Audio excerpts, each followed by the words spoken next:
Hi friend, welcome back to my channel. Today is a big day. Today we are talking about which palette I am planning to pan in the 2025 year. We are bringing it back. I plan on doing monthly updates that you can see my progress.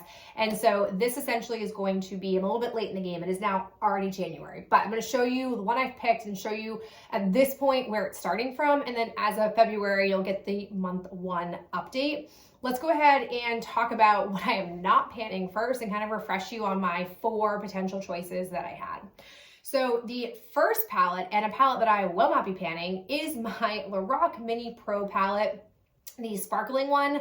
I essentially decided to not pan this one, not because it's boring, which like low-key one of you was like, all these palettes are the same, you're gonna have no problem picking one, like maybe trying to slight me, but like I don't care, I'm basic, it's fine.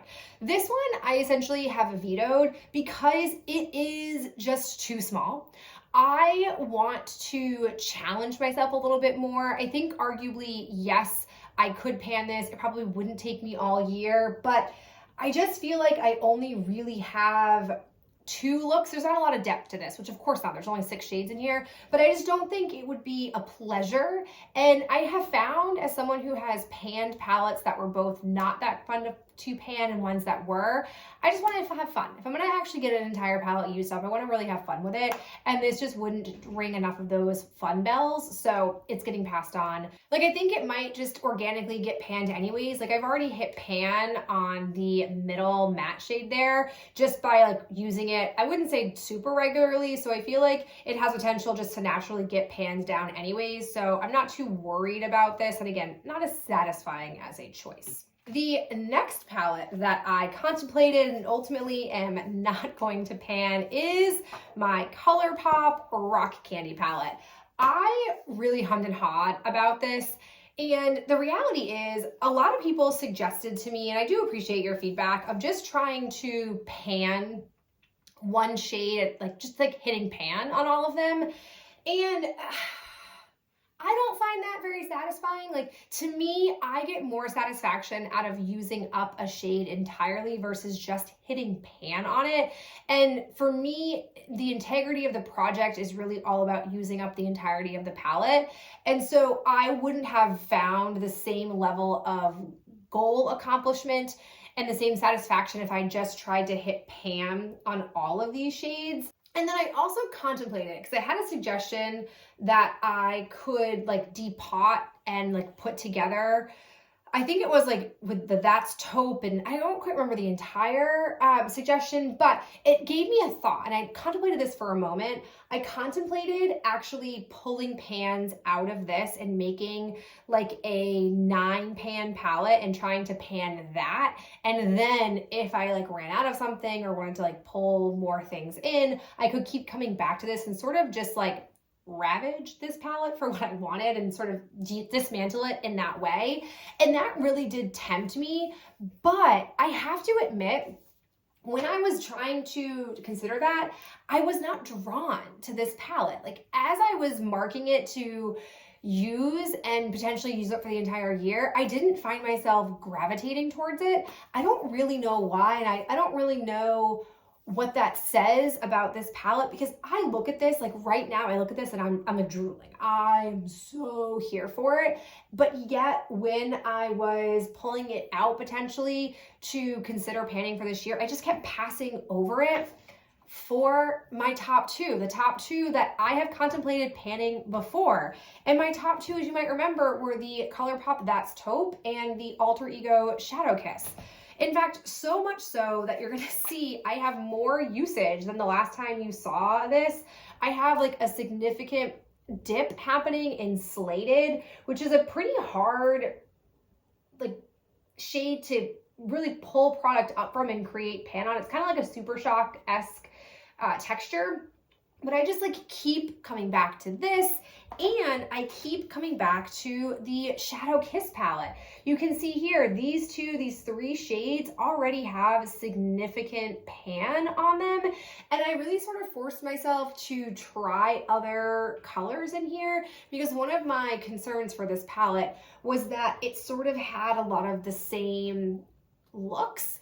And don't get me wrong, this is definitely a gold leaning palette, but I've noticed that there are nuances in these gold shades. They are not all just the same yellow gold. Like I kind of have more of a brassy gold, a more straight gold, a light gold. There really is a spectrum of gold shades in here, and I do appreciate that. And there are also still colors in here that I don't fully pull for. So here's what I've come to for a consensus. It's kind of like an indecisive decision, so to speak. And that is that I actually want to try to pan both of these palettes because I have found that I tend to go to this for any kind of those like brassy, goldy, spectrumy looks, but I also still love just like what I'm considering more of like that taupe kind of shade on my lid as well. So that's where I'm headed. And I've also, like long term, I recognize a couple of things. I recognize that I may not necessarily, I'm gonna put these down before some of the shades fall out like I've experienced before in a previous video. I have realized a couple of things in my playing, in that there are some go-to shades for my crease in both of these palettes that I'm going to deplete sooner rather than later, and I may have some holes in the palettes. If that happens, and if after doing some more exploration, I don't have another shade in either palette to compensate, I'm going to pull from the Rock Candy palette, which I've already done in the past. You can see here there are 3 shades that are missing. I'm fairly confident, unless my memory is failing me, I've completely panned one of those shades already, and the other 2 have pretty significant pan on them as well from my Make My Own palette that I was low-key sort of panning, but then like didn't report back on my progress, but kept panning it anyways. Like it was a whole thing. It's fine. So I think I'm gonna do that and might get through some more of those Rock Candy shades. The other thing that I have not made a final decision about, which I will probably make more decision of based off of the next few weeks with the month of January, I may not keep every shade in those palettes. It is not out of the realm of possibility, I've done it many times before, to find a shade that is just too deep. That's more of my problem. It's too deep or it's too far off of what I would do for a regular look. I just kind of take it out of the project. I already know for a fact there is one.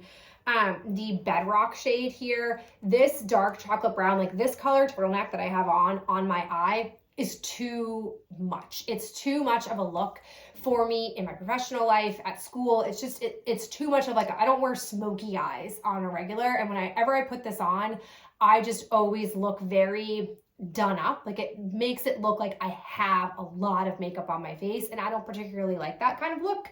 So this Bedrock shade will be kicked out in the next month, but there could be other ones in here. And the same thing, like I wouldn't be surprised if this dark shade here, Umbra, gets the boot as well. So if that happens, I'll report back after the first month. But let me go ahead and give you the up close view so you can see the official starting point being captured at this initial intro.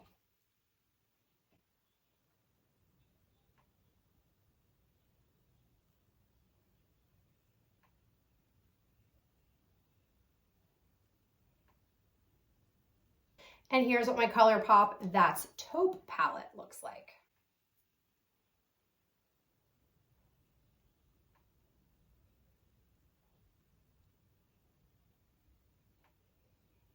So there you have it. Hopefully you're excited about this. I'm excited. I really feel like I'll be able to use both of these palettes and experience the joy and satisfaction along the way of working through them. I'm sure maybe not that surprised, maybe or maybe you're not. Let me know in the comments down below. But that is it for me. I look forward to giving you monthly updates and talking through my discoveries and my fun makeup usage along the year 2025. And I'll catch you in my next video real soon. Bye.